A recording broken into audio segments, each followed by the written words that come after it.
80-20 series. In this series, we are going to discuss 80% of our UPSC Polity Prelims syllabus through 20% of PYQs. Achieve more with the less. This is episode 25, in which we are going to discuss local self-government. 30 years PYQs from this topic. अभी आज हम इस episode में discuss करेंगे. सो बिना आपका time लिए शुरू करते हैं एपिसोड 25. क्वेश्चन नंबर 1 एपिसोड 25 का. The 73rd constitutional amendment act 1992 refers to. तो बहुत सिंपल क्वेश्चन है. Generation of gainful employment for the unemployed and the underemployed men and women in the rural area, generation of employment for the able and bodied adults who are in the need and desirous to work during the lean agriculture season, laying out the foundation for strong and vibrant panchayati raj institution in country, guarantee of right to life, liberty, security for person, equality before law, equal protection of law without discrimination.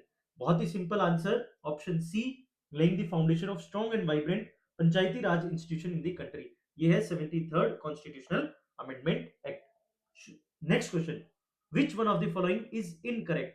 देखो एक चीज ध्यान रखना, ये local self government वाले से UPSC incorrect ज्यादा पूछता है. पता नहीं क्या है, मैंने जब सारे क्वेश्चन देखे और इनको अरेंज किया ना, तो मैंने ये चीज पाई कि लोकल सेल्फ गवर्नमेंट में यूपीएससी इनकरेक्ट ज्यादा पूछ रहा है. इवन 2025 की अगर मैं क्वेश्चन की बात करूं, तो वहां पे भी इनकरेक्ट पूछा है. तो इनकरेक्ट थोड़ा सा इस पता नहीं इस टॉपिक से क्या लगाव है कि जिसके अंदर इनकरेक्ट की ज्यादा क्वेश्चन पूछने की संभावना वो रख रहा है. मुझे नहीं पता इसका क्या है, बट ऐसा एक ट्रेंड इसमें मेरे को दिख रहा है, तो आप भी ऑब्जर्व करते रहना.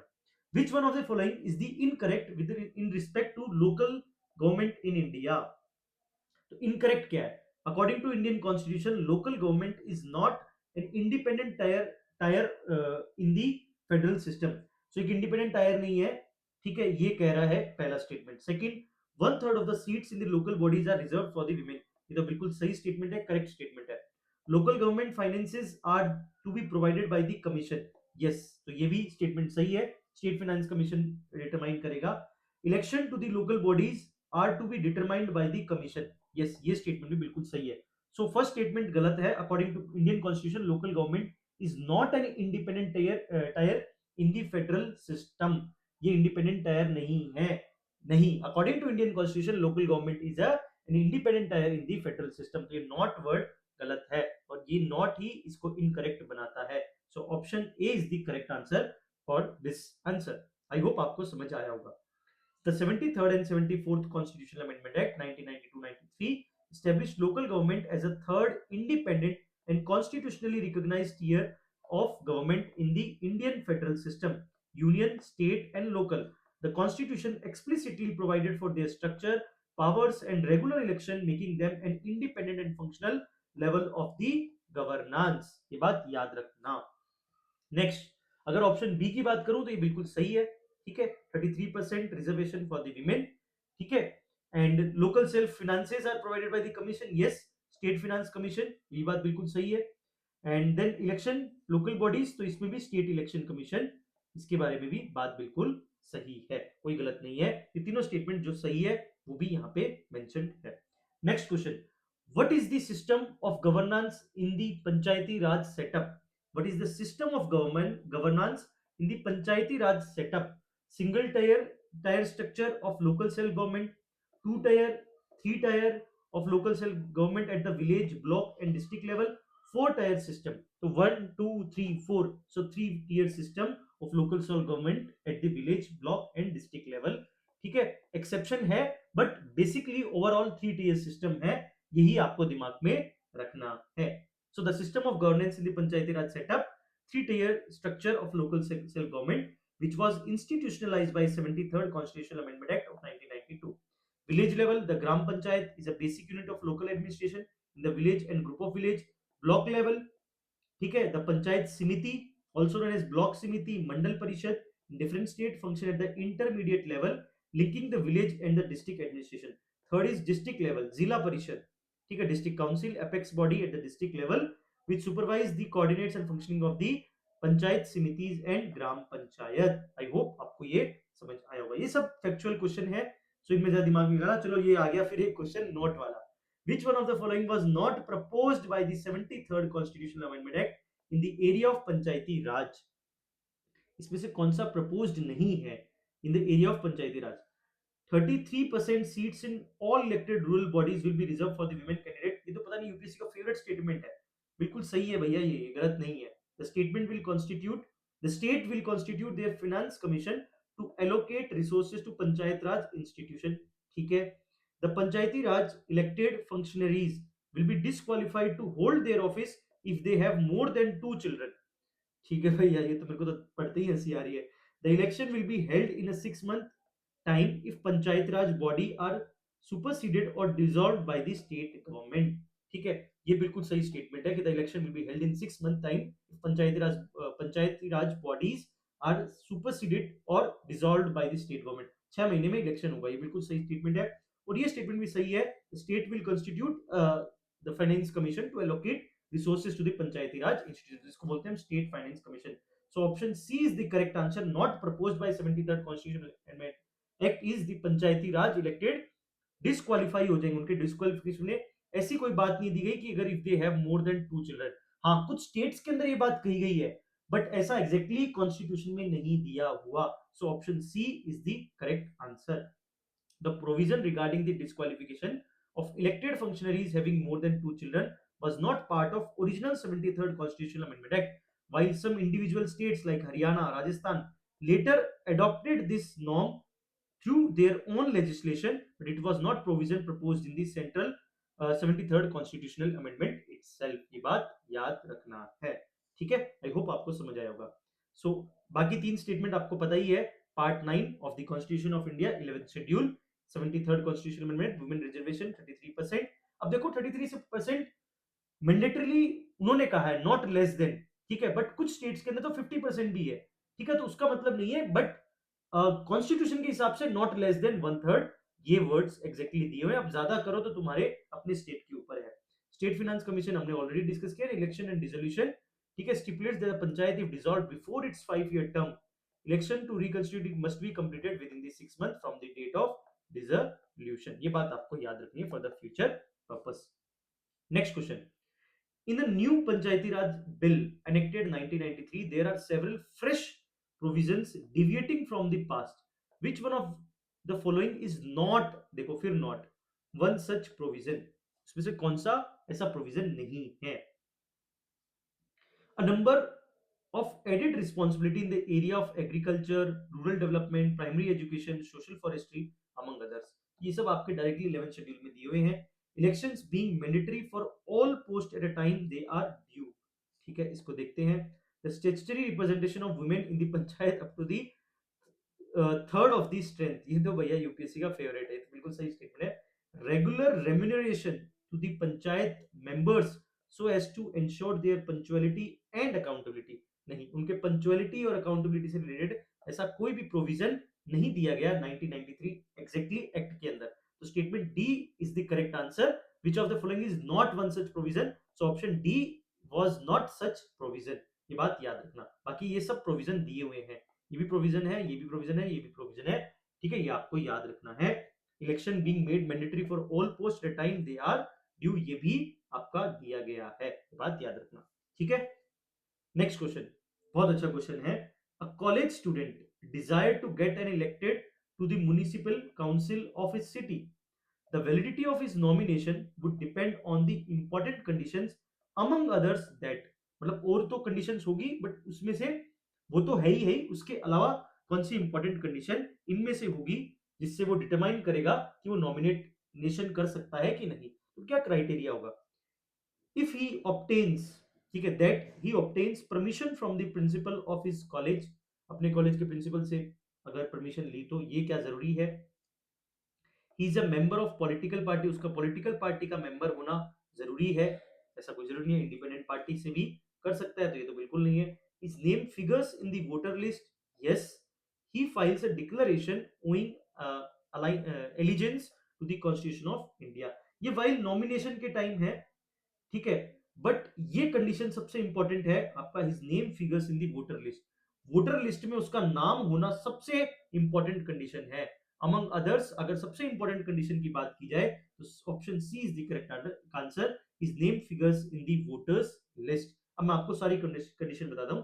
The qualification for contesting municipal election in India established under Article 243V of the Constitution and states specific laws. जैसे पहला है voter registration, a candidate must be registered elector in the electoral roll, voter list में होना चाहिए, ये सबसे पहली requirement है। Age requirement must the age of 21 years, this is the primary qualification for local body election, distinct from 25 year requirement from the state and national legislature. Other condition क्या है? Independence, membership in the political party is not mandatory, a student can contest as a independent candidate, ये मैंने आपको पहले बोला। Academic permission कोई जरूरी नहीं है, it's not a legal requirement. Citizenship की बात करें तो candidate must be a citizen of India while filing a declaration of allegiance to the constitution is a part of nomination process. The validity of nomination fundamentally depends on the meeting eligibility criteria, chief among which is being registered as a voter in the constituency. So this is very important, you have to keep this in mind. Question repeat हो सकता है इसी same based theme के ऊपर। Next question, in which one of the following areas does the state government not have, देखो फिर not have a control over its local bodies? ठीक है, तो जिसमें स्टेट गवर्नमेंट का कोई रोल नहीं है, कंट्रोल नहीं कर सकता लोकल बॉडीज पे। तो फर्स्ट है citizen grievances, finance matters, legislation and personal matters. ठीक है, तो उसके पर्सनल मैटर्स पे उसका कंट्रोल होता है। ठीक है, लेजिस्लेशन में भी उसका कंट्रोल होता है, फाइनेंशियल मैटर्स पे भी कंट्रोल होता है। सिटीजन ग्रीवेंसेस में उसका कोई कंट्रोल नहीं होता। सिटीजन ग्रीवेंसेस वो डायरेक्ट अपने आप से ग्राम पंचायत या जो भी आपकी लोकल गवर्नमेंट है, वो अपने आप अपने हिसाब से सिटीजन ग्रीवेंसेस को एड्रेस करती है, उसमें स्टेट गवर्नमेंट का कोई कंट्रोल नहीं होता। So option A is the correct answer. देखो इनमें ना मैं कोई लॉजिक तुक्का कोई ट्रिक्स की बात नहीं कर रहा, मुझे पता है, बट करनी भी नहीं है। ये सब factually logically conceptual correct question है। मैं पहले भी कह रहा हूं नॉलेज का कोई सब्स्टिट्यूट नहीं है। जिस दिन तुम नॉलेज के सब्स्टिट्यूट में भागने लग गए तुम गलत ट्रैक पे चले जाओगे। नॉलेज का कोई सब्स्टिट्यूट नहीं है।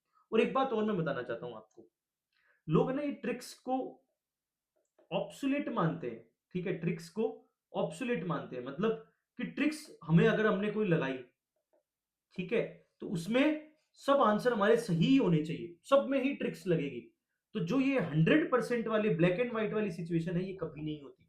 हमें ना तो 200 मार्क्स लेके आने, ये बात याद रखो प्रीलिम्स के अंदर। ठीक है, हमें 200 मार्क्स लेके ही नहीं आने।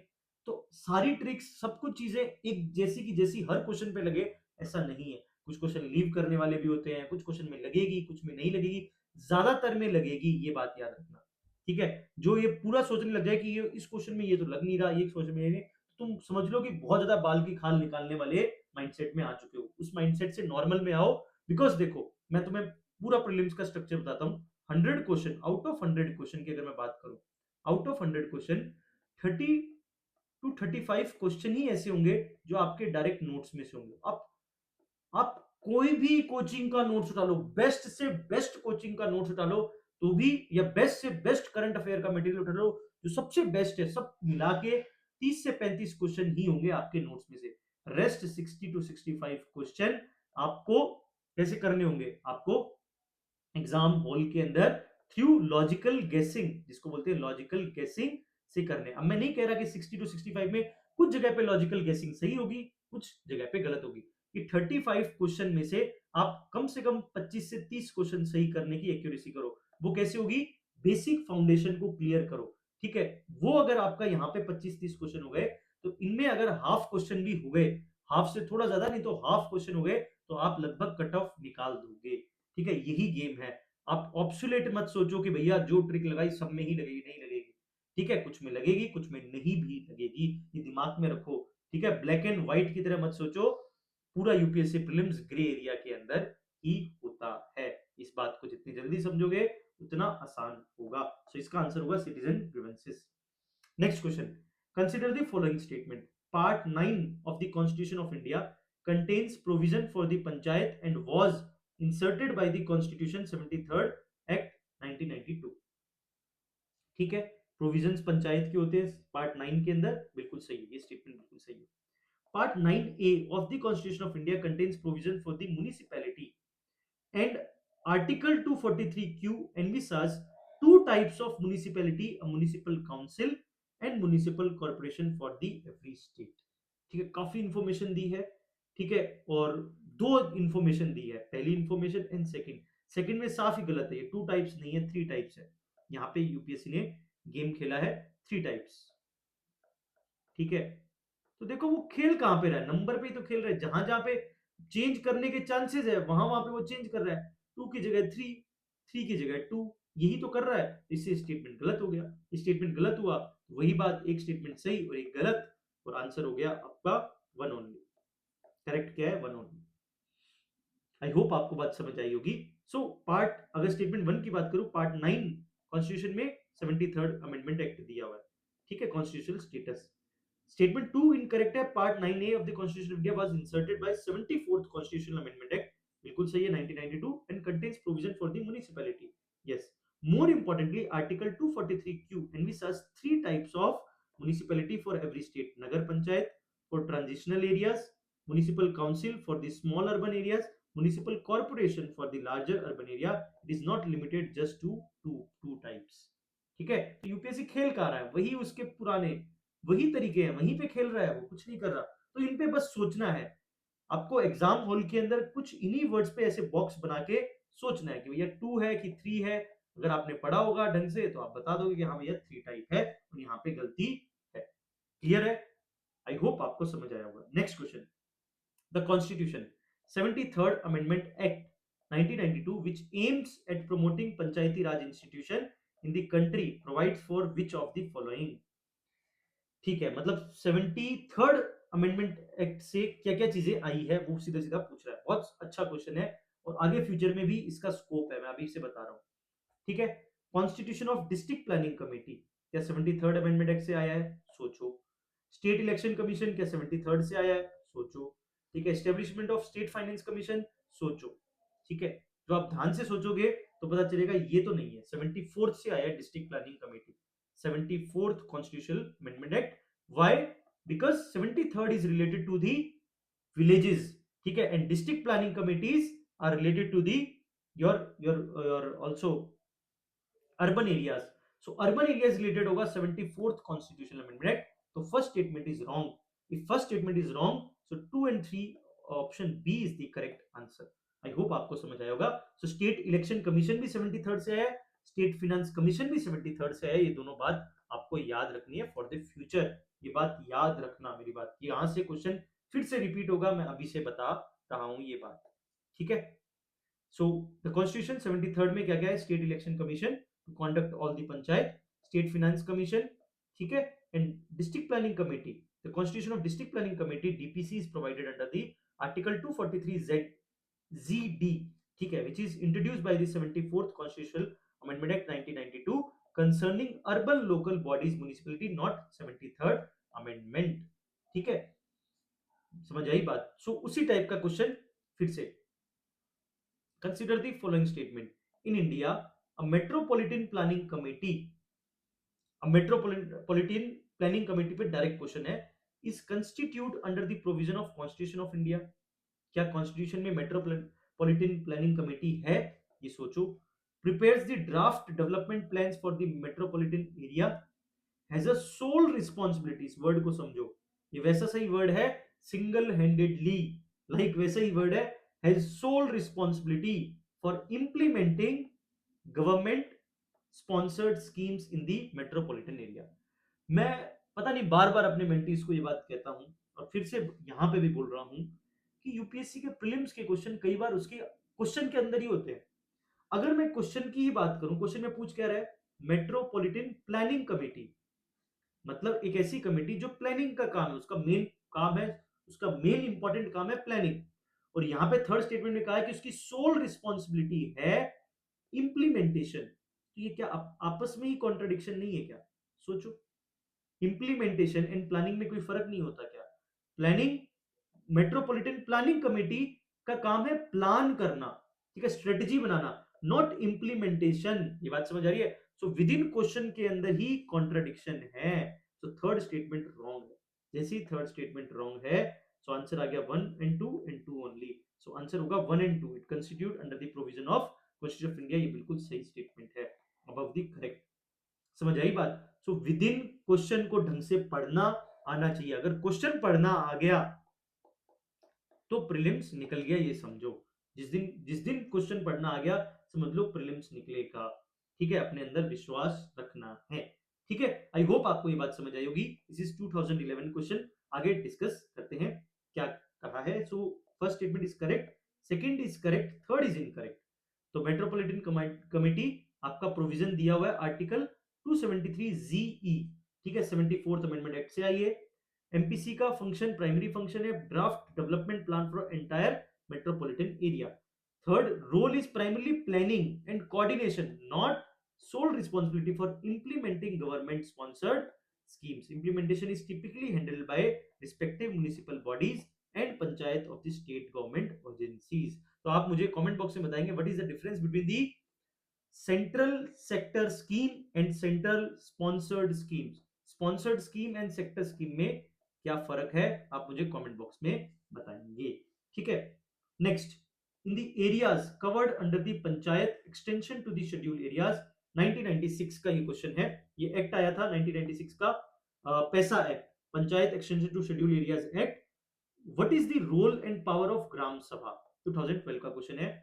ठीक है, सो अगर मान लो ये 1996 का क्वेश्चन है, तो जो लोग 2026 की तैयारी कर रहे हैं, ठीक है, तो उन लोगों के लिए काफी इंपॉर्टेंट हो जाता है पैसा एक्ट। ठीक है, यूपीएससी पूछ सकता है। ठीक है, तो क्वेश्चन पूछते हैं, gram sabha has a power to prevent alienation of a land in the scheduled area. ठीक है, देखते हैं। Gram sabha has a ownership of minor forest produce. ठीक है, recommendation of gram sabha is required for the granting prospecting licence और mining lease for any mineral. यहाँ पे word है any mineral in the schedule area. UPSC खेला कहां पे, मिनरल दो टाइप के होते हैं, एक होता है मेजर मिनरल, एक होता है माइनर मिनरल। ठीक है, उसने क्या किया, इस मेजर माइनर को दोनों में एक ही वर्ड से कर दिया एनी। बात समझ आ रही है, ये गेम है।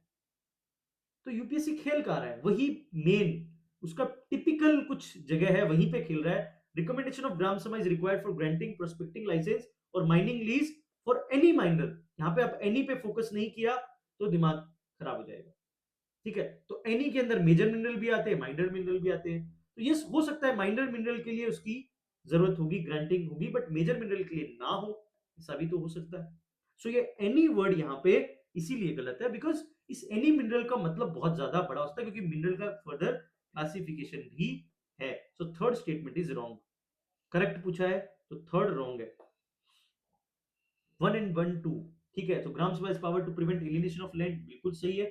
Gram sabha has ownership of minor forest produce, yes ये भी बिल्कुल सही है। So 1 and 2 only is the correct answer. I hope आपको समझ आ रहा होगा कि यूपीएससी खेल उन्हीं वर्ड्स में रहा है, एनी मिनरल।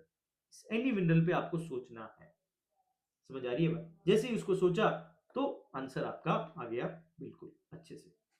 ठीक है, सो पैसा एक्ट, ठीक है, empowers gram sabha village assembly with significant authority of fifth schedule area to protect tribal custom resources land. ठीक है, statement 1 is correct. The gram sabha और panchayat at the appropriate level are endowed with the power to prevent alienation of a land. यही सबसे important है उसका task. Schedule areas to take appropriate action to restore and any unlawfully alienated land of the scheduled tribe. Statement 2 भी correct है। पैसा act specifically grant ग्राम सभा the ownership of minor forest produce, a crucial source of livelihood for the tribal communities. Statement 3 is incorrect. The recommendation of Gram Sabha is mandatory for granting a prospecting license or mining lease for minor minerals, not for any mineral which would include major mineral typically managed by central and the state governments. और UPSC ने फिर से यहां से इस minor major से भी एक क्वेश्चन पूछा है, वो शायद हम एनवायरमेंट में डिस्कस कर सकते हैं। ठीक है, वो मेजर मिनरल माइनर वो शायद एनवायरमेंट के अंदर उसको डिस्कस करेंगे, बट फिर से ये मेजर माइनर मिनरल पे भी उसने शायद, मुझे जहां तक याद है 2025 का पीवाईक्यू है, वो फिर से यहां से इसी एरिया से पूछा गया। ठीक है, तो बहुत ध्यान से पीवाईक्यूज को तसल्ली से करो। एक मौके मॉक टेस्ट नहीं हो तो कोई बात नहीं, ठीक है, उनका गम नहीं करना, बट अगर पीवाईक्यू ना हो तो उसका सबसे बड़ा गम होना चाहिए एक एस्पिरेंट को, मुझे तो ऐसा लगता है। बिकॉज पीवाईक्यू आपको डायरेक्शन देता है, पीवाईक्यू आपको एक अंडरस्टैंडिंग देता है कि आपको किस तरीके से पढ़ना है और किस तरीके से आपको क्वेश्चन को सॉल्व करने का एप्टीट्यूड डेवलप करना है। So salient feature of the act, PESA act की कुछ बात कर लेते हैं। ये मैंने उनकी खुद की ऑफिशियल वेबसाइट से लिया है, सो उससे काफी अच्छे आपको मिल जाएगा क्या क्या वर्ड है। Gram Sabha as a cornerstone. Every village in fifth schedule area must have a Gram Sabha, competent to safeguard and preserve the tradition and custom, their cultural identity, community resource, and customary mode of dispute resolution. Control over resources. Gram Sabha are vested with the power to manage minor water bodies, minor forest produce, minor minerals, village market. देखो सब कुछ minor minor. Consent based decision making. Prior approval of Gram Sabha is mandatory for the land acquisition. देखना resettlement, rehabilitation of fifth schedule area. Social justice, Gram Sabha has the authority to regulate money lending, intoxicant, prevent land alienation. ठीक है, alignment with the state laws. State are required to amend their panchayati raj laws to bring them conformity with the पैसा. ठीक है, ये आपको याद रखना है as it is. ये सब बातें हैं, ये है कुछ salient features of the act. यही एक्ट है, इसी पे यूपीएससी क्वेश्चन पूछेगा बिकॉज यही उनकी ऑफिशियल वेबसाइट से उनके फंक्शंस सीरियल फीचर मैंने उठाए हैं. यहीं पे घुमा फिरा के यूपीएससी गेम खेलेगा या माइनर की जगह मेजर कर देगा. ठीक है, समझ आ रही है बात. तो वो उसका गेम है, वो इस तरीके से गेम खेलेगा. The government enacted panchayat extension to schedule area PESA act in 1996. Which one of the following is not identified as its objective? To provide self governance, to recognize traditional rights, to create autonomous region in the tribal areas, to free tribal from the exploitation. तो ये तो बिल्कुल objective है भाई, tribal को कोई भी exploitation ना हो. ठीक है, लैंड एलियनेशन ना हो. ये तो बिल्कुल सही बात है.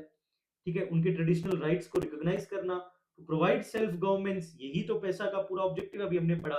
बट क्रिएट ऑटोनोमस रीजन, ये हम पढ़ते हैं सिक्स शेड्यूल के अंदर. ठीक है, ये सिक्स शेड्यूल का ऑब्जेक्टिव है, ऑटोनोमस रीजन या autonomous region. Even the fifth schedule के अंदर ऑटोनॉमी की बात ही नहीं होती. ठीक है, तो जब पैसा एक्ट है कहां पे, ये कहां पे हो रहा है, ये एक्सटेंशन कहां पे हो रहा है, फिफ्थ शेड्यूल एरियाज में हो रहा है. ये बात समझ आ रही है. तो सिक्स शेड्यूल का यहाँ पे रोल नहीं है, तो सिक्स शेड्यूल वाली ऑब्जेक्टिव या फिलोसफी लगेगी ही नहीं यहाँ पे. यहाँ पे ये जो आपका पर्टिकुलर स्टेटमेंट है, इस सिक्स शेड्यूल का, to create autonomous region. Autonomous region बनाना उसका ऑब्जेक्टिव ही नहीं है, ये बात याद रखना. ठीक है, इट्स एग्जेजरेटेड पॉइंट, ये बात याद रखना. क्लियर. सो आंसर होगा option C is the correct answer, which is not identifies the objective is to create autonomous region in the tribal area. So option C is the correct answer here. Next, the fundamental word क्या है, fundamental object of Panchayati Raj system is to ensure which among the following. 2015 का question. ठीक है, अगर 15 में अगर उसने पंचायती राज से पूछा तो 2025 में भी पूछेगा. लेट्स सी, देखते हैं क्या पूछेगा कि नहीं पूछेगा. So people's participation in the development, political accountability, democratic decentralisation and financial mobilisation, इनमें से कौन सा फंडामेंटल ऑब्जेक्टिव है? अगर कोई भी चीज फंडामेंटल पूछा है ना, तो ऑप्शन डी तो नहीं होगा. फंडामेंटल का मतलब क्या है? Specific, important, main. जब ये वर्ड आए, स्पेसिफिक, इंपॉर्टेंट, मेन, मतलब ये फंडामेंटल मतलब क्या है कि सारे तो नहीं होंगे. समझो बात, क्योंकि उसने फंडामेंटल वर्ड ही जोड़ा है. अगर सारे ही हो जाएंगे ना, तो फिर तो मतलब क्वेश्चन का पूछने का रिलेवेंस ही नहीं रहेगा. ये बात समझ आ रही है. सो ऑप्शन डी नहीं होगा, बिकॉज क्वेश्चन में फंडामेंटल पूछा है. मतलब इनमें से कुछ होंगे और कुछ नहीं होंगे. अब कौन से होंगे कौन से नहीं होंगे वो देखते हैं. पीपल का पार्टिसिपेशन इन डेवलपमेंट, यस, ग्राम सभा के थ्रू हम देखते हैं. तो खुद अपने लोग अपना ही डेवलपमेंट कर रहे हैं, ग्राम राज्य, ग्राम उदय से भारत उदय. तो यस, पीपल पार्टिसिपेशन ये तो होगा ही होगा, इसमें कोई भी दो राय नहीं है. Political accountability, can't say yes और नो दोनों हो सकता है. कोई जरूरी नहीं है कि उसका फंडामेंटल ऑब्जेक्टिव है पॉलिटिकल अकाउंटेबिलिटी. ठीक है. डेमोक्रेटिक डिसेंट्रलाइजेशन, यस, डिसेंट्रलाइजेशन है बिकॉज थ्री टियर सिस्टम है, तो ये भी होगा ही होगा. बात समझ आ रही है? समझ आ रही है बात? जो होगा ही होगा वो हमेशा अलग से रखा करो. 1 एंड 3 तो होंगे ही होंगे, 2 हो भी सकता है, नहीं भी हो सकता, दोनों बात. फाइनेंशियल मोबिलाइजेशन, ये भी यस और नो है, हो भी सकता है, नहीं भी हो सकता. बात समझ आ रही है? Financial mobilisation, because financial mobilisation के अदर इंपॉर्टेंट सोर्स भी हो सकते हैं. बात समझ आ रही है? अदर इंपॉर्टेंट सोर्स भी हो सकते हैं. So this is fundamental objective of the Panchayati Raj system, can't say financial mobilization. बात समझ रही है? Financial mobilization through government schemes भी होते हैं. ठीक है. सो फोर्थ कांट से वाली चीज है. तो 1 एंड 3 अगर दिया हुआ है तो वो सबसे इंपॉर्टेंट होगा answer. Option C is the correct answer. ये बात समझ आ रही है? सो एक चीज इसमें क्वेश्चन में आपको सीखनी है कि जब भी कोई चीज का इंपॉर्टेंट, मेन और फंडामेंटल पूछ रहा है ना, तो ऑप्शन डी होने के चांसेस बहुत कम है, ये बात याद रखना बस। उसके अलावा फिर अपना दिमाग, लॉजिक और क्वेश्चन जिस टाइप का हो उसके हिसाब से आपको लॉजिक लगाना पड़ेगा। बट ये डी वाला थोड़ा सा मुश्किल है, बिकॉज क्वेश्चन खुद फंडामेंटल पूछ रहे हैं ना, तो उसमें कुछ ना कुछ तो एलिमिनेट होगा ही होगा, तभी तो आप फंडामेंटल ढूंढोगे। ठीक है, जब सारे ही सही होंगे तो फिर फंडामेंटल कैसे ढूंढोगे? फिर तो क्वेश्चन का पूछने का रेलेवेंस खत्म हो जाएगा। So people participation in democratic decentralization, it's a core structural principle transferring power, governance, responsibility from center state to grassroots level. People participation involve local community indirectly planning and execution developmental programs. Consider the following statement, 2016 का question. The minimum age prescribed for any person to be member of Panchayati Raj 25 years। क्यों भैया, ये तो state legislature की है, पंचायत की थोड़ी है। गलत, पहला ही गलत है। ठीक है, करेक्ट ही पूछा है, ये भी गलत है। Panchayat reconstitute after the premature dissolution continues only for remainder period। Yes, बिल्कुल सही बात।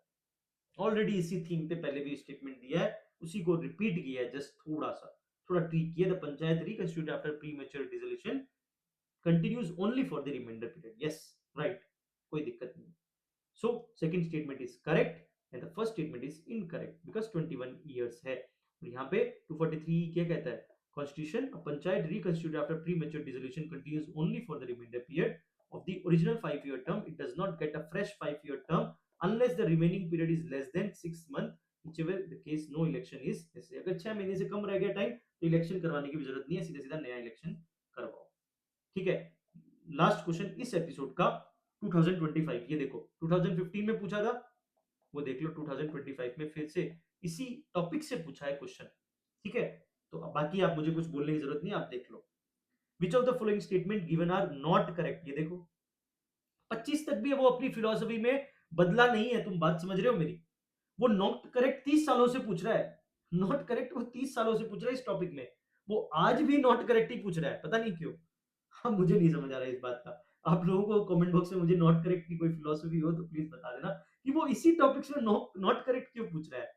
ठीक है, आपको जो भी ओपिनियन हो मुझे कमेंट में जरूर बताना, इसका इसका आंसर जरूर बताना। ठीक है, अब इसमें से कौन से नॉट करेक्ट है, मतलब देखते हैं। Panchayat at the intermediate level exist in all states, no, ये तो गलत है। ठीक है, to be eligible to be member of panchayat at the intermediate level a person should attain the age of 30 years. अरे भैया 30 इयर्स का तो यहाँ पे कोई रेल नहीं है, राज्यसभा है थोड़ी है, हटाओ इसको, ये भी गलत है। The chief minister of the state constitutes a commission to review the financial position of panchayat at the intermediate level to make recommendation regarding the distribution of net proceed tax duties leviable by the state between the state and panchayat at the intermediate level। मैंने पहले भी कहा ये 25 के बाद कर क्या रहा है, खाली क्वेश्चन को बड़े बड़े बना रहा है डराने के लिए, इतने बड़े बड़े स्टेटमेंट देता है, जस्ट पेपर को लेंदी बना रहा है। ठीक है ये भी गलत, चीफ मिनिस्टर का इसमें है ही नहीं, चीफ मिनिस्टर थोड़ी कोई कंस्टिट्यूट करेगा कमीशन, कमीशन कौन बनाएगा? ठीक है, तो ये तीनों स्टेटमेंट रॉन्ग है, सो आंसर होगा डी। कौन सा नॉट करेक्ट पूछा है, तो आंसर होगा 1 2 3, तीनों ही गलत स्टेटमेंट है। बात समझ आ रही है?